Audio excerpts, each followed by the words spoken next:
My name is Peter Miller. I'm not one who's big on self-promotion, but I kind of got pushed into having to promote my own books and music and other things, and that's fine.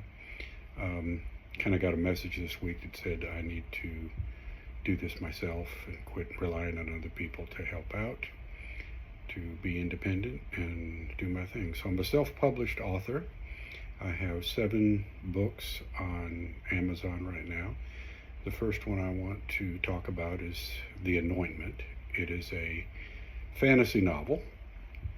It began actually when I was in high school many years ago, probably 40 years ago, I'll just be honest.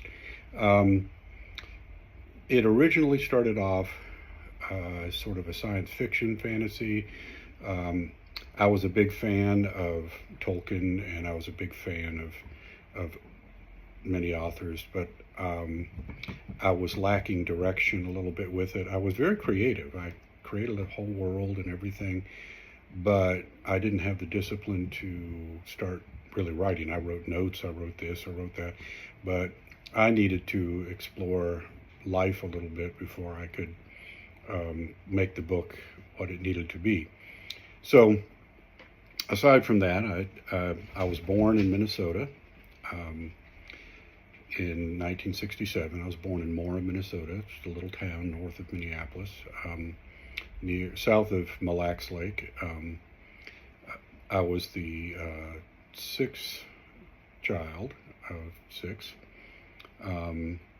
We moved to Georgia in 1977, and that's really, I was 10 years old, and that's where I really started to grow up. Living in suburbia, East Cobb, subdivision is still there. My parents have both passed away, so that, the house is in the second owner now. I don't really go back there anymore. But that is the crux of where my stories come from, because actually some of my cities, well, nearly all of them, were in that yard, so to speak. Gardens and other things got transformed into the cities in my mind.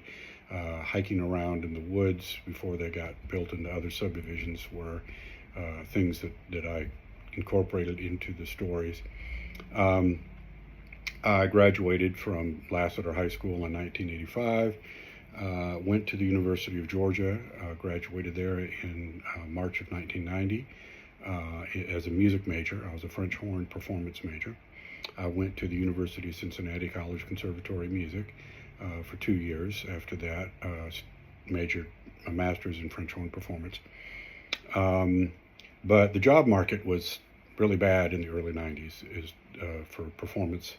And so I got married to my wife, Elaine, and we moved back to Georgia from Ohio and went back to Athens so she could finish. And I ended up getting a master's degree in music education there and went on to start teaching. We moved to Alabama. I taught there. And she got her master's and PhD at Auburn, and we moved back to Georgia, which is where we live now.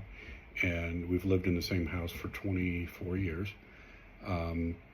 And while here, Alabama and here, that's when the books really started to come together. I had grown up, I'd matured, I had 2 kids, and I was able to finally sit down. You can't edit a book unless you start writing it. You can't expand on concepts and whatever until you sit down and start and have the discipline to finally do things. So what I did is I originally was writing by hand. Everything was written by hand in notebooks, and that got to be a bit tedious after a while, because it was hard to go from that and typing it into the computer and having a place to set the book while I was trying to type it. Anyway, once I got caught up to where I had written by hand, then I could just flip to the computer and start typing it into the computer.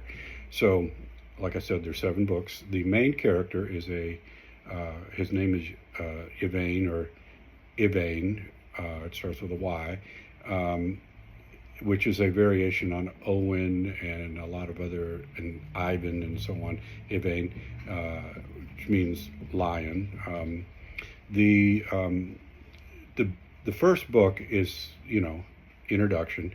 You get to know him and his mother and father, and the book is called The Anointment, and the Anointment is, I know a lot of people say you should never write coming of age stories or whatever, but I think our society, having gone away from the coming of age concepts of having to discover yourself, is a lost art. And I think our society is suffering a great deal by people not knowing who they are within themselves. I had to find myself and discover who I was, and I did some of that through the book. The book, I don't want to say it's autobiographical, but when you're an author, you can't help but have things in your life end up slipping into the books. So that's what happened.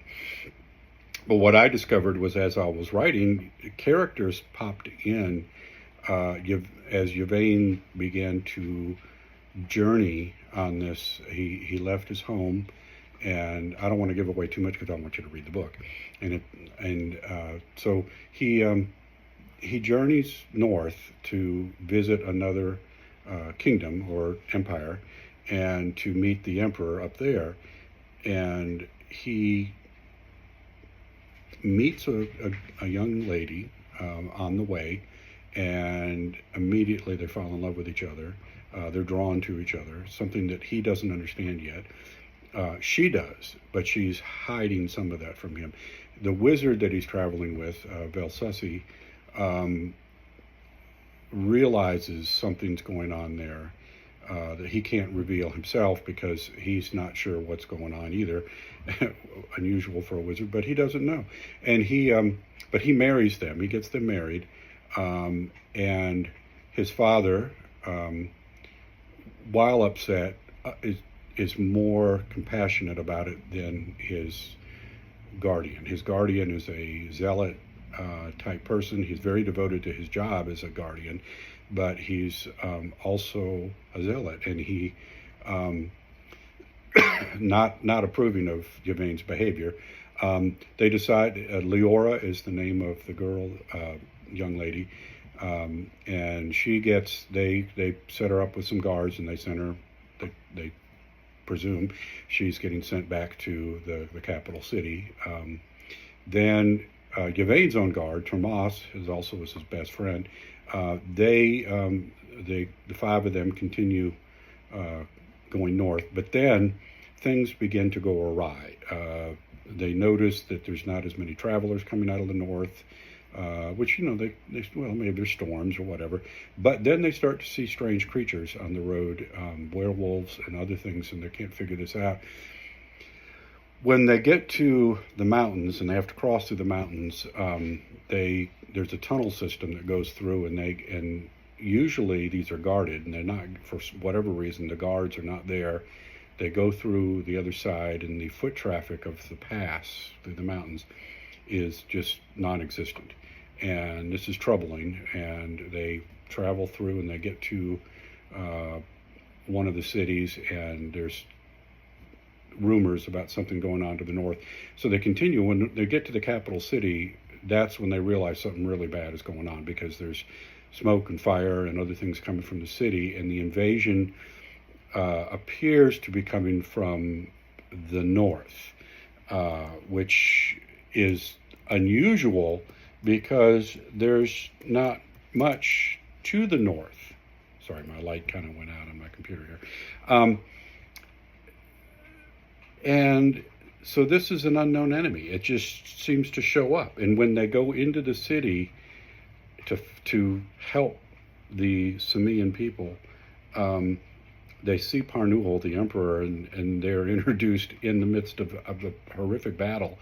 And there's a strange man, they don't know who he is, on a bier, which is, he's being held up by these four creatures on this bier, and he's got a pedestal, and he's got a crystal on it, and there is a woman with him that they don't know anything about, and he is using this crystal to send out these red beams of light, and they're just destroying everything in the process. There's an army of werewolves, there's an army of trolls, they're going around smashing or destroying everything. So anyway, I don't want to give too much away, but Yvain ends up by himself, and wandering through the woods, and a storm comes in, a massive rainstorm, in the mountains, and he gets left. He finds a tree, goes in. It's hollowed out from age. He goes inside, and he's holding, well, laying on the ground in front of him, kind of holding part of it is the smashed sword of his father, and he's alone and in trouble. That's the name of the chapter when you get to it. And he can, when the rains finally stop, he takes all the knowledge that he was taught by his mother about nature and other things, how to look for food, how to forage and other things. All of those things come to him, and he begins to have to survive on his own.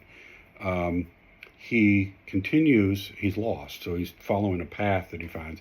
He sees something that, well, part of the history is of the people here is that they had, in these wars in the past, all the horses had disappeared. They had been slaughtered and destroyed by the enemy. Well, he sees a horse, and he's gobsmacked by it. He's like, wow, they do exist. And this is a big white horse stallion, and he's determined to, for whatever reason, he decides he's going to tame it.